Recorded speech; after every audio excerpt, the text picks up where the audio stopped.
gypsy moon, I wandered near and far, looking for the mystery beneath the northern star, looking for the pot of gold at the rainbow's end, hoping that I find it soon beneath the gypsy moon. This is Jan Lewis. Welcome to my guest. Today we have from Hopedale, we have Pam Formosa, and Pam is the author of the book Frayed Not, and it's for parents about their children with disabilities and to help them learning. And also she is the co-founder of the Brain Fit Academy. And with her today is Christina Schluff, and I've got that right this time. Christina Schluff, and she is a co-founder of the Brain Fit Academy. Welcome, girls. You're over in Hopedale. Where in Hopedale is this? We are on Westcott Road, which is an in-home home-based clinic. Thank you, home-based clinic. And that is our center. But we also go out to people's homes and see kids in their homes, in their natural setting, in their comfort zone. And we have hired coaches that actually do the same thing.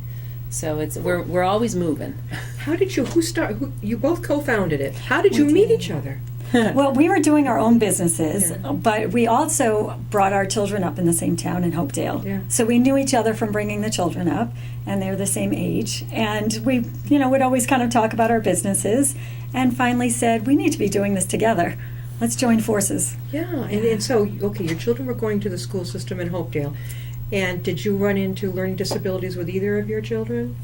Christina yeah, did. I did. Yeah. So when my daughter was in 6th grade, I pulled her out and homeschooled her. Oh. And that's when I really discovered all of this work and how powerful it was for her. What did she have? Now, my son battled with ADHD, which was like the soup du jour. Yeah. Like a lot of us parents got zapped with that because maybe they didn't understand what else. Then it can sometimes morph into conduct disorder, which is not good, and then carry into adulthood.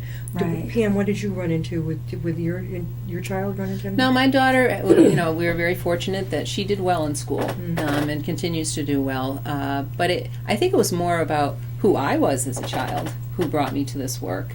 And I never had any labels put on me. I was fortunate enough to have a lot of downtime and playing in the woods and all those kinds of things growing up. But getting through school, I know I had to work really hard, and I memorized a lot. And so I went into occupational therapy because it's a movement-based type of profession, and that's who I was. But when I took my first class course in brain gym, my life did a 180, both professionally as well as personally, because it really allowed me to better understand who I was as a person, in why things were hard for me, why I compensated for things, and that I wasn't stupid. I grew up in a lot of my years, I got okay grades, but in the back of my mind, that little voice in the back of my mind, I'm not as good as other people, why can't I do this, I must be stupid. And it wasn't until I was 35 years old that I realized that it has nothing to do with how smart I was. It was how I was processing information. How you learned, right. And how I learned. And when I started to realize not only did I better understand how I was learning and what was difficult, I actually had tools to change it. And that brought me into, wow, the brain is plastic, and neuroplasticity and all the studies out there and how the brain can change. And my brain changed significantly as an adult.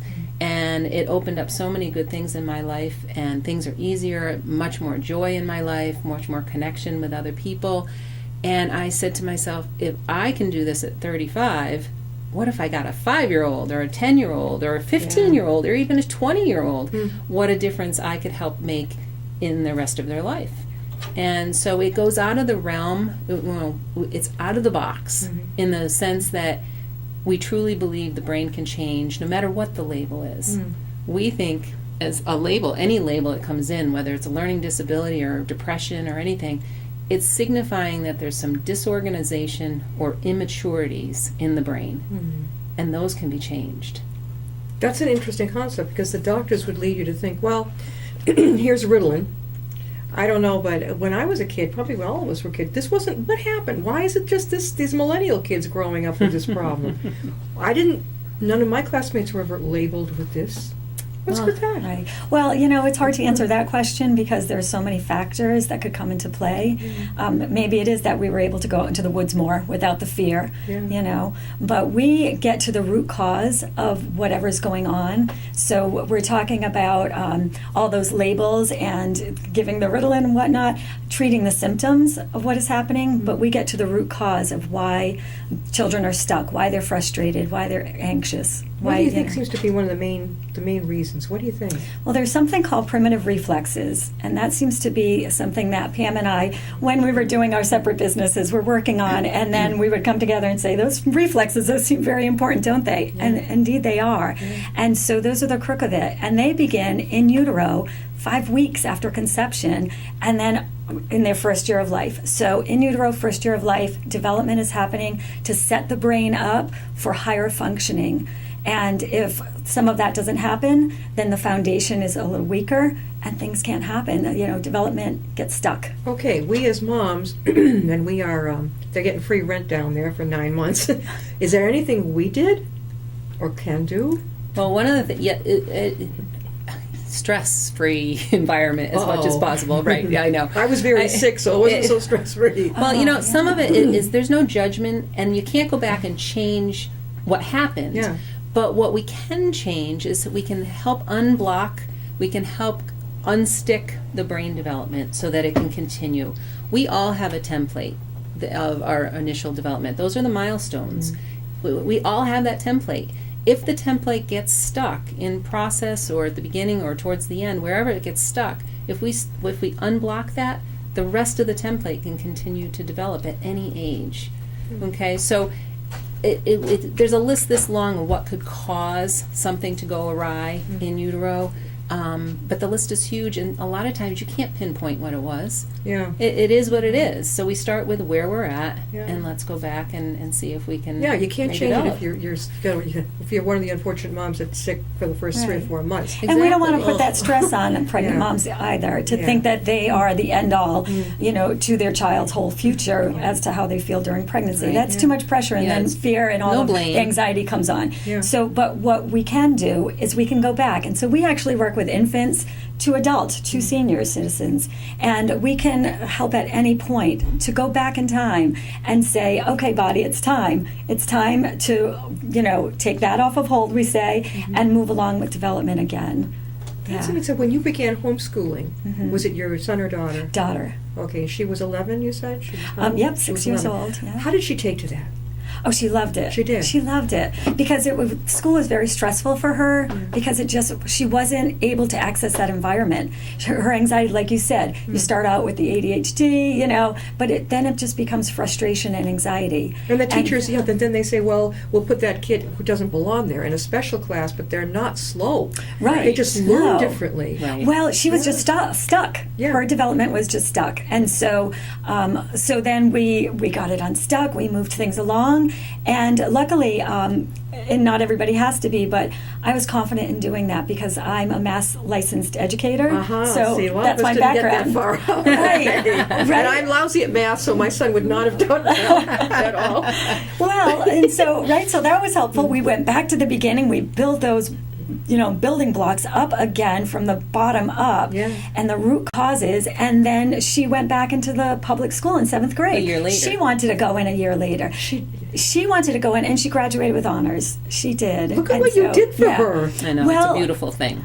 But you do what you can for your child, and what we're giving people is hope to say that if your child is frustrated and anxious, there might be something to it, like these primitive reflexes that we can do something about now. I think that's good. I wonder why they didn't think of this earlier. Well, I think they sort of did, except we've gotten so far away from the idea of normal development, and our society is very rushed to get higher grades, more computers, get kids learning on their iPads at age 3. Oh, they're like this constantly. And we push that so far down that we haven't allowed time for the young child to develop the foundational skills to be able to handle all of that. So it's coming from 2 different directions, and what we have is a pretty stressed education system. Yeah, preschool and kindergarten isn't what it used to be. No, right? No, I wish I had held my son back. He they didn't want him to, but I should have. If I had to do it again now, I would have had him stay one more year in preschool. I think that might have gotten him a little bit more ready. He was such a nonconformist. He wouldn't even sit in the reading group. I mean, and listen to a story. He was out Right. fumbling around in the make-believe kitchen. Yeah. Exactly. He was just his own man, but Right. that might have been better. Yeah, well, it's being able to sit still is a huge issue, and from our perspective, what we see very quickly is that there's a primitive reflex called symmetrical tonic neck reflex, and it actually is just getting us into the crawling position. And so some of the kids weren't able to fully develop that position and feel comfortable there, so they walked early, or they crawled really, really, really fast, or they did other ways to get around. But it's that set them up to be, if they integrated that reflex, that was able to set them up so they could sit still. And many of the kids coming through now, I mean, you just ask them to get down in that crawling position, and they do not like being in that crawling position, staying still. They need to move. They need to, their head hurts, their neck hurts, their arms hurt. And that's, literally within 30 seconds, they show us this. Yeah. But it's the same position as sitting at a table. Yeah. It's a crawling position, Yeah. just in a Very different primitive. plane. Pam, what made you decide to write the book Frayed Not, Empowering Kids with Learning Different what Well, I'm not a writer per se. I never thought of myself as that, but I would come home day after day after day telling my husband Joe stories about, you would not believe what happened with this kid, and we did this and that, and now he can do this, and he or she said that. And he kept saying, that's great. You really should write this down. You should write a book or write an article. And I'm like, yeah. So I finally did. I started writing down the stories, but then as I read through the stories, I realized that they might not understand this piece of the story. So I had to backtrack and say, well, what is brain gym? Yeah. Or, what is a learning disability? What is, fight-flight response? And so I kind of wrote the book disjointed and then kind of put it in a sequence that made sense. Well, you did. It definitely did. And there is a section in there about the primitive reflexes, and Yeah. it's a brief introduction, but 78 pages with pictures. I wrote it straight to the point, so I want parents and teachers to have time to read it. Mm-hmm. But it's chock full of information, I believe. But it's just been my experience with all this incredible work that I have found to help children and families move to a higher level. Pam, it says Formosa 2006. You did this organizational model here. Right. You did yes, this. You I drew created this yourself. that. Yep. How long when did you start writing it? It took me about 2 years to write. Yeah. The first year was writing it, Yeah. and the second year it was going through an editing process to be approved by the Brain Gym Foundation out in California, because I was using the word Brain Gym. It's a trademark name. And we went through many edits, and it's a better book for it. It Yeah. really is. I love the kid. Did you? That was just off a pick, Yes. but if you look at that kid, that is exactly the kid that we see. Oh, tell Just me a it's beautiful your son. child. Yeah. Most likely left-handed. Not that is going to make or break Wow. it, but there was all these little signs in that beautiful picture. Christina, both of you, Pam and Christina, do you feel that the teachers, God bless them, they're not really schooled, it's not their fault, into how to handle this particular type of learner, this particular child? So, what I ran into was, trying to get an IEP when it was like pulling teeth. And finally I got a mediator from Boston for free of charge. She was a gem. Bam, we had it settled in an hour. That's great. I Yeah, got an it. advocate is helpful. It Somebody is. who knows the ropes and knows the What system. do you do But with the school system? You've both well, dealt with it. I know. The teachers, like you had said in the beginning, they just don't know about these reflexes, so they don't know what's going on. Yeah. So a lot of times it looks behavioral, and it looks, manipulative or whatever it is, disrespectful. Yeah. And so really education is a big piece for the teachers. So we're trying to get out there and really educate everyone about this so that the teachers can find patience and why the children are doing what they do. Because if I started out in preschool, and somebody once said to me, how do you have the patience for a whole room of 3-4-year-olds, whatever it was, right? But the patience came from knowing the development. Yeah. And it's the same here. If the teachers knew why these children were so fidgety in their seats, they would allow them some accommodations and know that it wasn't their their choice Yeah. to behave that way. Right. You know, so we educate when people come into BrainFit. The clients that come in, we love to educate everybody, and we educate the children too. Yeah. Because when we educate the children, it takes the shame Yeah. and Yeah. that hidden piece. Like, why am I acting this way? Why am I different? Why am I different? Yeah. Why am I acting this way? I don't want to. It doesn't feel good. And so if the teachers just have the patience with that piece of it.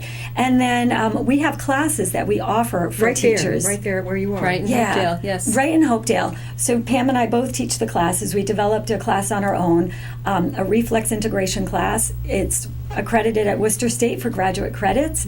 And people come, and with the teachers that come and learn about this, they also have some tools so Yeah. that they can use these tools within the classroom to begin helping the children right there and then. So it's not all about compensation tools. Yeah. It's about they can help to get to that root cause. And so, we will visit the classes and help with this and say, how does this look with a model of a whole classroom together? What can you do? Well, you got a room full of, I remember when I was in school, 20, 30 kids. Yeah.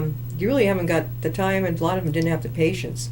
See, you got it, or Right. you didn't. So we hear that a lot too. Yeah. But the thing is that if you do some of these movements, the children are more able to access the information. So my business, Alternative Educational Support, was my business prior to BrainFit, and I was tutoring with some movement.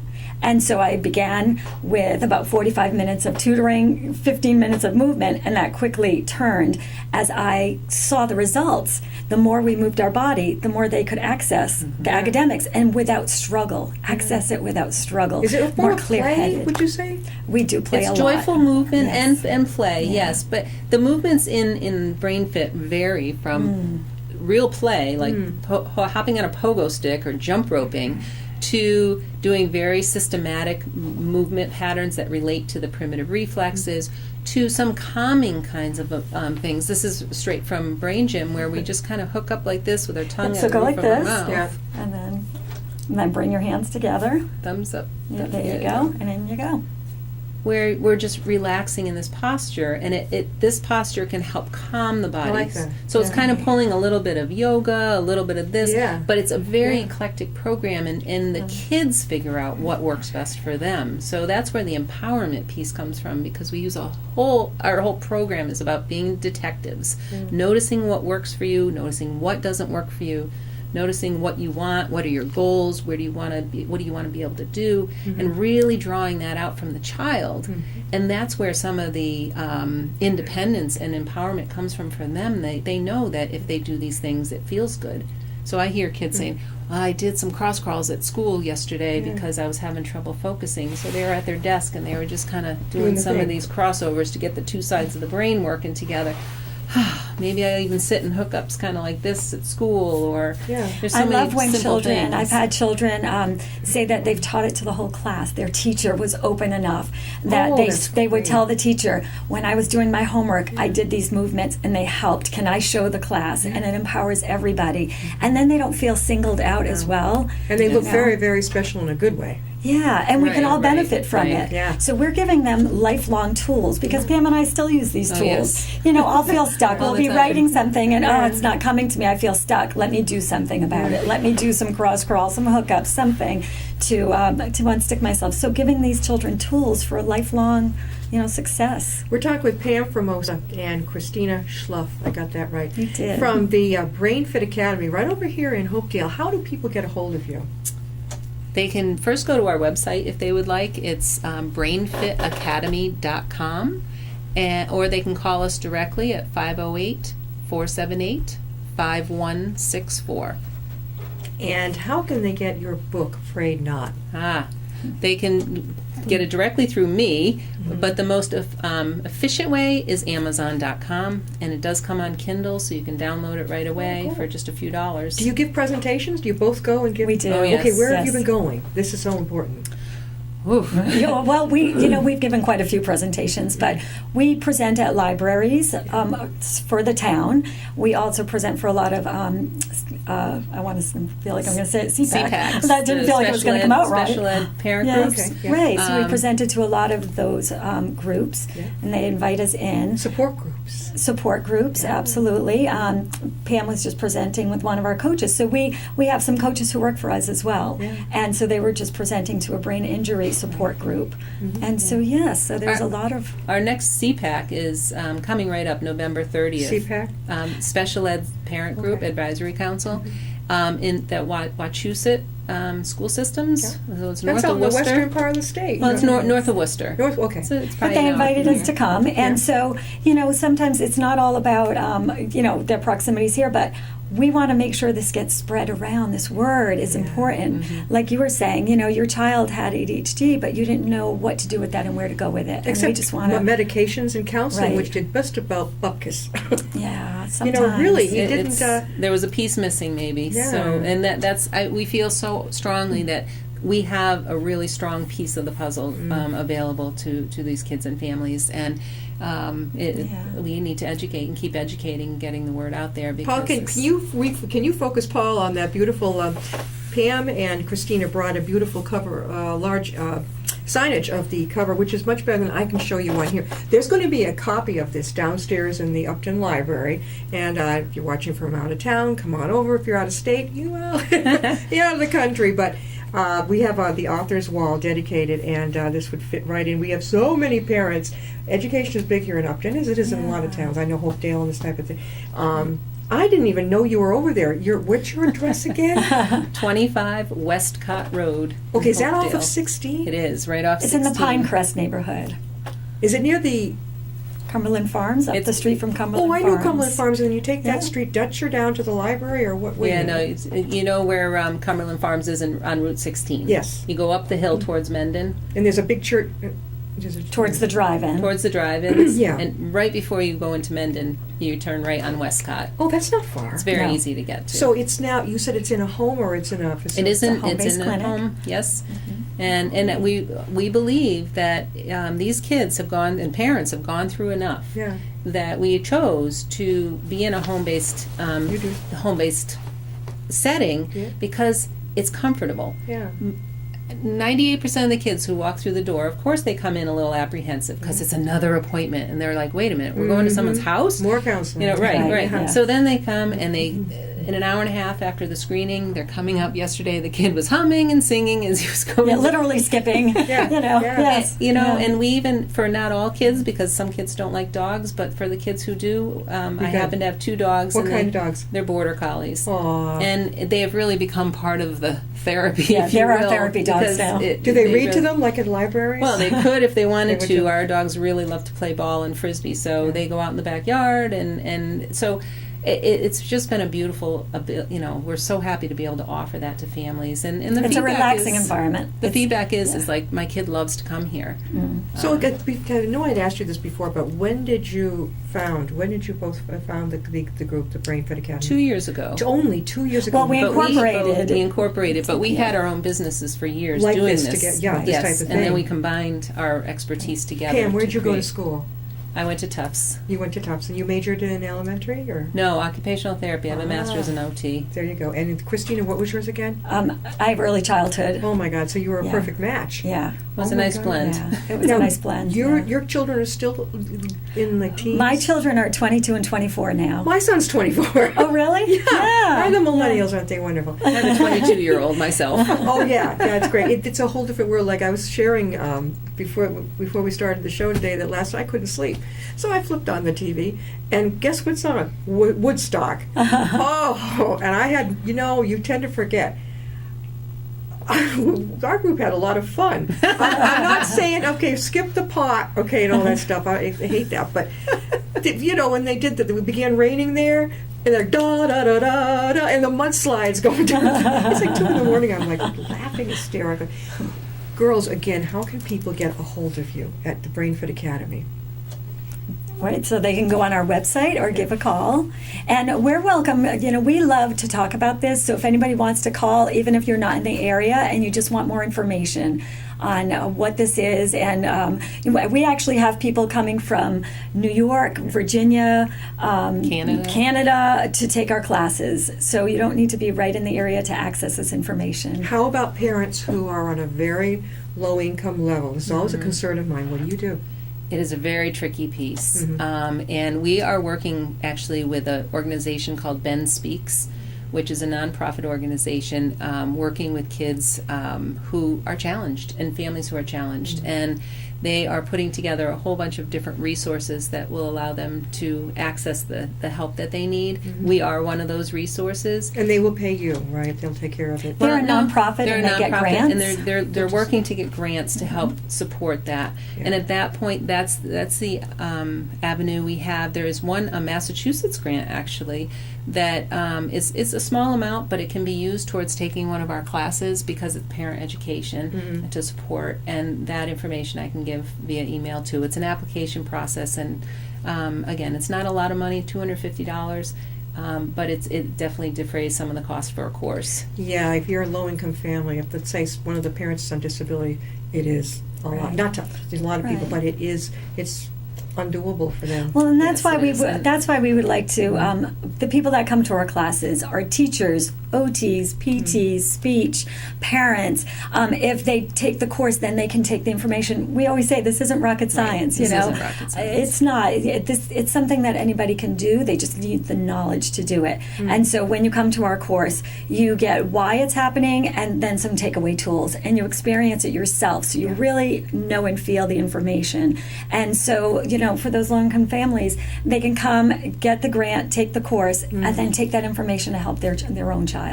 Right. How many in one classroom? How many children do you usually figure on having? Well, actually, we don't do classes for kids. We don't do groups for kids. Okay. We're all one-to-one with One-on-one. children. Okay. But we do adult classes, Okay. And that's 10 to 12 or so with Yeah. with That's class. awesome. Thank you so much, Yeah. both Pam you're and Christina. This was great because I wish you'd been around when my son was a kid, because so I many would have people say that. I would have latched onto this big time. And you know what? It's not too late. So if he still feels like he struggles, he can still That's come true. to us.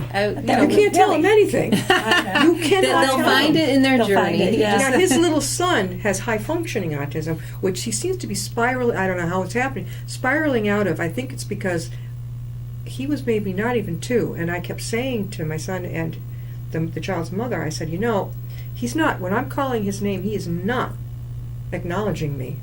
He's not looking me in the eye. These were, I saw red flags, and they listened to me, and they got him help. Even Good. at 3 years old, they had Yeah. people coming to the Right, house. right. And I think this is what helped, because now he does watch me, he does interact, and you wouldn't know, but Beautiful. it worried me. Well, the brain Yeah, is beautiful. plastic, and if Good we for can you. get to the kids earlier, Yep. the better. But people come and say, "Oh, he's 9. Is it too late?" And I'm No, like, no. "Oh my goodness, no! It's perfect time." Yeah, I think my son was really things were beginning to hit the skids by the time he hit middle school. Yeah, that's a big Teachers one. now are beginning to say, oh, well, he's just being ornery. Exactly. Yeah. So now he's putting this kind of thing, and he would excel in science, and he was interested in it, so he'd run with it. Yeah. Right. But they didn't see that. They see what he's not doing, Right. because he doesn't care about. He's not interested. But you guys know how to get them integrated into Right, it. Thanks so right. much for being Get on them the show. back. Oh, Thank you for having the us. opportunity. Really Thank you. appreciate it. We'll see you next time. I'll be my guest. Thanks. Riding on a shooting star, heading out toward a dream. Tomorrow's even closer than it seems.